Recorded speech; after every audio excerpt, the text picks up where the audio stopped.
Réguler soi-même avant de réguler son enfant. Hein? Bonjour, je suis Isabelle Landry pour Wake Up Call Trauma sans tabou incorporé.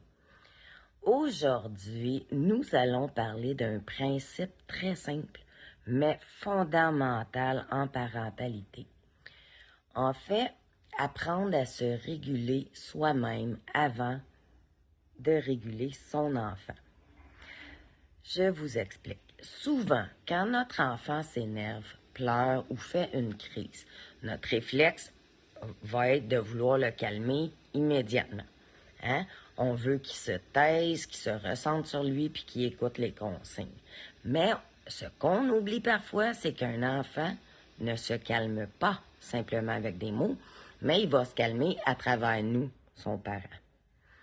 Un enfant va ressentir avant de comprendre. Il capte notre ton, notre regard, même notre tension corporelle, là, tu sais. Et si nous sommes nerveux, même avec les meilleurs mots du monde, il va sentir que quelque chose n'est pas sécurisant en nous. C'est donc pourquoi la première étape comme parent avant d'intervenir, c'est de réguler son soi-même. Respirer, faire une pause, nommer ce qu'on ressent s'il y a lieu. Hein, prendre du recul avant de transmettre à l'enfant.